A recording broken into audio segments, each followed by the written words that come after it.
Welcome back to What Arty Noobs. This is a Nashorn. It's a tier 6 German tank destroyer. It's located on the south spawn of Steppes and it's under the command of 73north of the WTWW clan. Well, basically it's a Hummel but a different gun. Let's see how he gets on. Game on. Well, he's probably loaded the 88mm or mounted the 88mm. Yep, 240 Alpha, 203mm pen with standard ammo, and with the premium rounds, it's capable of 237mm pen. So it goes from 203 to 237. Now with the HE rounds, it's capable of 295 hit points and 44mm of pen. And the shell velocity is quite fast as well. It's basically designed off the same hull as the Hummel, but with an anti-tank gun rather than a howitzer. And in fact, actually, they produced 494 of these from October of 1942, and they put it into production in 1943 and produced 494 by the end of the war. They produced 714 Hummels during the same period. Okay, first hit on the M4. Looks like he's changed his mind about going that route, and he did a quick loop. It's a tier 6 game with tier 5 tanks in it. All he needs is for his teammates to spot the enemy, and he can put a hole in them. Hello, Mr. ARL. Nice shot. 236 low roll. And then again, even through the turret. That's an average roll. 240. Oh, that one didn't go through. I'm wondering what happened to the shell. But that one definitely went through, and another average roll. Okay, we can see the Cromwell in the background. He's actually behind the ARL. And there's the enemy Arty perking up. The enemy Arty in this game is a Bishop and a Gorilla. So we do have to worry about that. The M4A1's gone down, but the ARL 44 is still there. You can see that the Arty is focusing on this area. But I think you can also see the enemies backing off. They realise that it's just too dangerous being on that corner. They'll lose too much in the way of hit points. And the ARL 44 has gone down. Now, he went up a little high there, and he did get spotted, yes, so be careful. The armour around the compartment is actually very, very weak. So if you do get spotted, there's a good chance the enemy's going to hole you through your armour. And so you don't want that to happen. Oh, the Churchill 3 goes down with one shot. Now, he can't one-shot the Cromwell, but he can certainly damage the guy. Hello, Mr. Cromwell. Puts one into him, gets a low roll, but he does take return fire, and that's the 75mm gun. Puts the second round in. Oh, we're done for. Everyone get out. Yeah. He was maybe just a little too aggressive in this game, but he was getting good damage. 1,500 hit points, or close to 1,600, is nothing to sniff at. It's actually quite good, but unfortunately, the game as regards 73north is over for the moment, but I think he did enough. And it looks like the enemy team are 5 tanks down and they are falling. They might have the east side of the map at the moment, but I think they're probably going to have to come back to their own cap to protect it. And there's the Gorilla. You can see how far away he was. Wasn't that far. You just managed to get a very accurate shot. And the Gorilla, well, we all know how good Gorillas are. They do have a great trajectory. And every enemy tank on this side of the map is now dead. So it's only a matter now of finishing off what remains. And there's only 5 left. One of those is back down near our cap, but he's got to get through a number of our teammates to get to the cap. And he's gone. Which now means 4 left. The Gorilla retreated, and he was in a pretty poor state with only a quarter of his health left. They've just lost the Achilles. There's only 3 left. I could actually go to free cam now and I think if we zoom over to the other side of the battlefield, because I think this is where all the action's actually going to take place. As you can see, moving fairly quickly. I think most of the action's going to take place somewhere around here. But we can see now that the Cromwell is right down in that corner.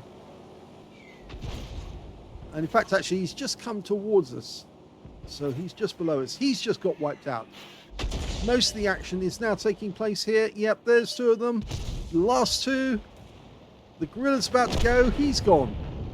And now it's just the Basotto left. He's in a very bad state now.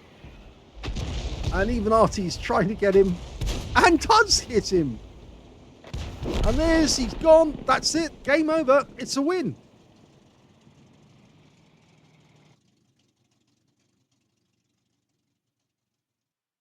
Here's the end of battle stats, and that was the second-class tanker for 73 North in the Nashorn. He managed to get his first mark of excellence during that game, as well as a fire protect for doing more damage than hit points to his own vehicle, and his win 8 was 2,902, which is Unicum stroke Super Unicum. It's on the borderline, but yes, he did get wiped out by the Arty. If we look at team score, we can see the highest damage in the game actually turned out to be the Tiger 131, but he didn't get 20% of the enemy hit pool, and he didn't pick up a medal. He got 1,989, but in second place, 73 North got 1,589. So I guess if he'd been a little less aggressive and followed the other path and actually gone up between the rocks, he would still be alive at the end of the game, and he might have got even more hit points than Tiger 131 did. Third highest damage turned out to be the AMX CLC Biz, who got 1,379. When it came to kills, though, we can see the high scorer was the Tiger 131 with 2 kills, followed by the AMX CLC Biz with another 2. The Bishop got 2, the M10 got 2, and the Bishop also, the other Bishop, managed to get 2 as well. Only the 1 kill from 73 North. When it came to base XP, though, he's in third place because the Tiger 131 got 866. Second place goes to the AMX CLC with 829, and 598 went to 73 North. He fired only 9 rounds, but he got 8 direct hits, 7 penetrations. I guess it was that one shot that he fired at the ARL 44 that went astray. It must have gone either over the top of the turret or just went off in the wrong direction. But he did get 7 penetrations as well. 1,589 hit points, of which 929 were at more than 300 meters. So I think you can see why it's a good idea not to be seen by the enemy in this tank, because you can easily penetrate through that armor. In fact, the Cromwell did. 3 hits received. All 3 were penetrations. I'm afraid the armor is very weak, and that's why it was so easy for the Guerrilla to actually get a kill off that one. 4 enemy vehicles damaged, 1 killed, and he got 63 hit points of damage assistance. On a premium count, he actually made a loss of 17,418 credits from the game, and he also got 897 base XP. Well, not base XP, but because that's base XP, that's the premium XP. So, first battle, he gets his first mark. But let's have a look at the second replay and see how he does in that one. The second replay is on the north spawn of Ruinberg. Let's get this show on the road. Game on. Well, I should say something straight out is that I put these replays in the wrong order. That's my fault. Okay, that's my story and I'm sticking to it. You can't see the first mark of excellence in this picture, but yes, he got it a couple of days later, or was it a couple of games later, actually, more likely. Okay, the original name for the Nashorn was going to be the Hornies. The Hornies means hornet. And you know, the Germans had this predilection for actually calling their vehicles after insects, like the Hummel's the bumblebee. But Hitler didn't like the name Hornies, and instead he decided that they were going to name it after a rhino. And so they called it the Nashorn, which is their name for a rhino. So I think if they called this one Neil, it would be Rhino Neil. Okay, that's a terrible joke. Okay, no targets in sight. Oh, we got a target. And it's a tier 8 game, and this is a tier 6 tank destroyer. So that means that Progetto could earn us quite a lot of XP straight off.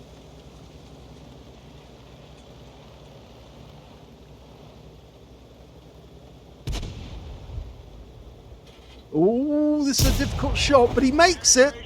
214 is a low roll. He needs to reposition himself. Oh, the KV2 hogs the limelight by nuking that guy with one shot. Now, I was watching Mingles with Jingles. Yes, I do watch it and pay attention sometimes. He does say some funny things, and it always amuses me when he talks about his naval experiences, because, of course, I had those similar experiences from a different angle. Of course, they used to call us pigs, you see, because they don't like officers. Okay, Progetto. 3 shots in a row. Oh, no, he looked there for a moment at KV1S. 4 shots. He's stripping that tier 8 of its hit points. T78, 1 shot takes him down. I don't think the Progetto's there anymore. I think he's pulled away. But getting back to what I was saying about Jingles, actually, he was talking about the casting of Christopher Walken in in one of the films that he was actually in, and he was alongside Dennis Hopper in the film True Love, which I think actually it was called True Love, not True Love, but something similar. And the funny thing was that he was saying that in one of Tim Burton's films, Christopher Walken appeared as the horseless headman. Headless horseman. I even got that wrong. Well, anyway, no, he appeared as the headless horseman in The Legend of Sleepy Hollow. And what was funny about it is that Christopher Walken's got a very good voice, and he's normally picked because of his voice, not just his looks. And yet in the film The Legend of Sleepy Hollow, he never speaks, not once, until the end of the film. In fact, towards the end of the film, the only thing he does is shh the 2 girls when he finds them, because he's on the run. And of course they let everyone know where he is or where he is, so yes, he gets executed. But the funny thing about that was that he said that it was a marvellous piece of casting to actually put Christopher Walken into the film. And I said, well, it's not really. The best bit of casting ever was by Brian De Palma. And you may know this story because it actually appears in Wikipedia as well. But I knew it because I heard the story from Bob Hoskins himself. Apparently what happened is that in the film The Untouchables, which of course featured Robert De Niro, Kevin Costner, and of course Sean Connery, who won an Academy Award for Best Supporting Actor for that film. And in the film, Brian De Palma, the director, was trying to persuade Robert De Niro to become Al Capone, but he was very reluctant to do so. And so he spoke to Bob Hoskins, because of course Bob Hoskins appeared in The Long Good Friday as a mafia boss, a crime boss, and did a fantastic job. And Brian De Palma thought that he looked a bit like Capone, so he contacted Bob and said, would you be interested in the part? Oh, he's got a fire. Enemy armor is destroyed. Well, Bob said, yeah, I'd be interested. And he didn't hear anything more from Brian De Palma after that. And a few weeks later, he learned that apparently Robert De Niro had accepted the part. Now, cut to about a year or 2 later, and Bob Hoskins' wife is opening the mail and finds a check for $200,000 in the mail. It turned out it was a check from Brian De Palma, and he said, thanks for all the help, Bob. Apparently he'd used Bob as a way of persuading De Niro to appear in the film, and he paid him some money for it. Well, the funny end to that story was that, of course, Brian De Palma made a fortune out of that film, because, of course, it only cost them $25 million to make, and they made over $100 million because it was a box office hit. And so he sent a check for $200,000 to Bob Hoskins. Well, Bob Hoskins got Brian De Palma on the phone to thank him for the check and said, "Are there any other films you don't want me to appear in?" Which was just fantastic. Because, imagine earning $200,000 just for not appearing in a film. Yes, pretty amazing. Anyway, that was a pretty amazing game, and I was talking throughout it, and I didn't actually talk about what actually happened other than the Progetto. That was the first ace tanker there for 73 North of WTWW clan in the Nashorn. He got a 5 for effect for doing more damage than the hit points of his own vehicle, sharpshooter for getting 10 or more consecutive shots on the enemy. He got an arsonist. He set light to one of the enemy tanks. It was actually the AMX AC-48, and he died in a fire. He also got a master gunner for getting 5 armor-penetrating shots in a row, a bruiser medal for getting at least 5 critical hits. In fact, he got 9. He got the high caliber for dealing the most damage in the game, and on top of that, he got a tank sniper for dealing the most damage in the distance of 300 meters or more. And his win rate from that one was 9,855.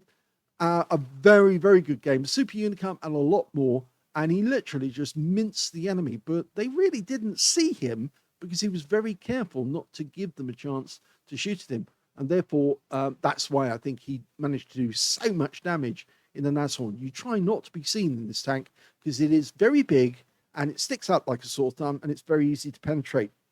Let's have a look at team score.